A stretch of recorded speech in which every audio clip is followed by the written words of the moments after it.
Hello, this is Ridhima Shirodkar from Government College of Arts, Science and Commerce, Khandola.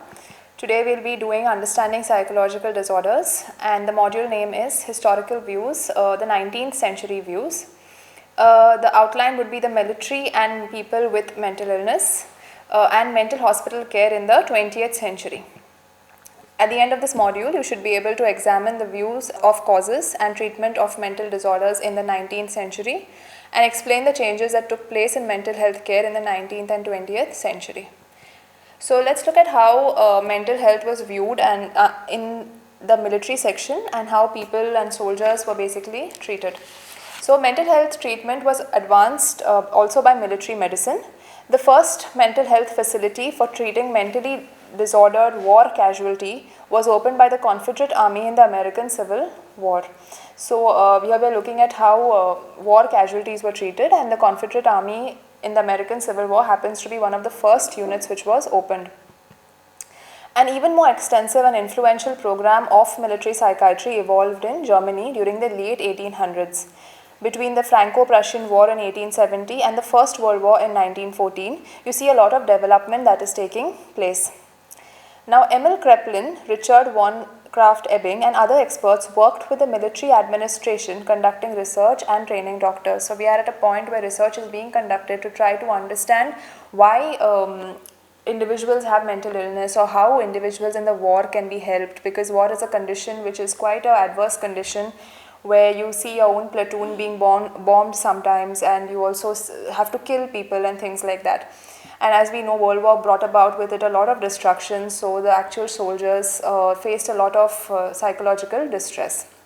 Now, the research which was conducted at that time, for instance, was that to try to see how alcohol adversely affected the soldier's ability to fire a rifle.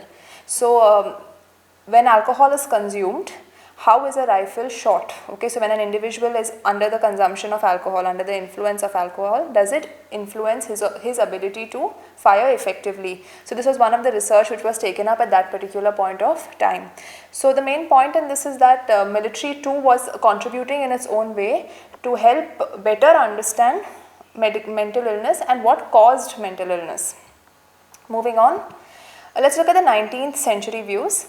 Now at that point of time, not much was known about mental disorders, and the hospitals which were there were controlled by lay people. Lay people are those who are not experts, okay. So because of moral management which was there, so moral management is nothing but the treatment which focused more on the individual social needs, occupational needs and individual needs, and more spiritual domain was emphasized upon. The lay people were looking after hospitals. The alienists had no significant role. Now, who are the alienists? The alienists were the psychiatrists at that point. So, they were called as the alienists because they were not much accepted at that point of time. So, they were aliens, okay. So, these people who were the actually trained people did not have a significant role, and the lay people were coming in and taking on the role. As a result, effective treatment was not available. At the latter part of the 19th century, the alienists started coming forward and saying that, you know, this is not the job of the lay persons, and they started taking control, and they also incorporated moral management into their physical medical procedures. So they did not only have medical procedures as such, they did look into and take into the physical, the social, occupational and individual needs of the patients, which is the main aspect of moral management. They emphasized on the importance of morality in mental health. Okay, so the alienists or the psychiatrists at that point also believed that, you know, apart from just medication or apart from just looking after the physical needs, moral needs also have to be looked after. They believed that melancholia or depression or feeling low was thought to be as a result of nervous exhaustion. So they said that, you know, when an individual was very distressed, that means that he or she had spent a lot of their energy, and they considered this to be something called as a shattered nerve condition called as neurasthenia. Okay, so neurasthenia is basically means shattered nerves, where you have expended and, you know, a lot of your energy has gone, because of which you tend to feel very tired and you have very physical symptoms, feeling low, and, you know, you're not feeling up to it and lack of interest. So they said that this was caused because of neurasthenia, and this was a treatable condition. Now let's come to the 20th century.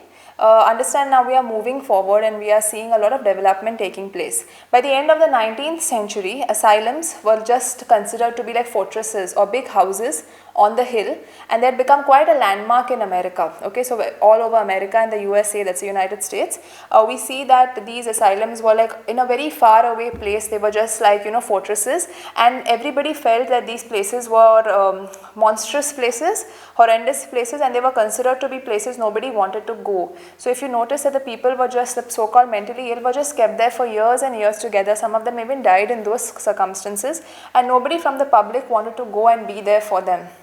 These were places of harsh condition, and public awareness was not there regarding mental illness. So there was a lot of stigma at that point of time attached to the so-called asylums, which were very far away from the social strata and away and kind of in the outskirts, where nobody wanted to actually go. Now, under these very deplorable conditions, you have a lot of revolutionary figures who basically came up, and one of them was Clifford Beers. At this point of time, people were afraid of the mentally ill, okay? So, as they were afraid, they did not want to go near them. Now, Clifford Beers was very much moved by Dorothy Dix's movement. Dorothy Dix, what did she do? She basically was the championeer for the poor, where she taught women in prisons, and she realized that, you know, the conditions are very, very bad, and so she, in 1841 to 1881, she had this huge campaign where she kind of built and tried to have awareness to how to treat mentally ill. Also, she authored a lot of bills to, you know, kind of improve the conditions of asylums, hospitals and things like that. So Dix movement was followed by this man called as Clifford Beers. Now, Clifford Beers himself had a mental breakdown for which he was kept in one of the hospitals, and he realized how bad and poor the treatment was. And he wrote this book called as A Mind That Found Itself. Now, Clifford Beers by himself was lucky enough to kind of, you know, he was treated and taken care of by a very kind attendant at his home, and he recovered very well. But not everybody was so lucky enough. So Clifford Beers, after he basically got after he recovered and he moved on, he went on to launch campaigns to build up awareness, to build up hope among the people, and to kind of tell them that this is not the way to treat the so-called mentally disturbed individuals, that these two were people and they were suffering from some sort of an illness which is just like a physical illness. So we require to come up with a solution for them. Abandoning them, isolating them, giving them harsh treatments, being afraid of them is not the way out. Moreover, because of these various campaigns which were launched by Clifford Beers, he caught the attention of the Dean of the American Psychiatry, William James and Adolph Meyer.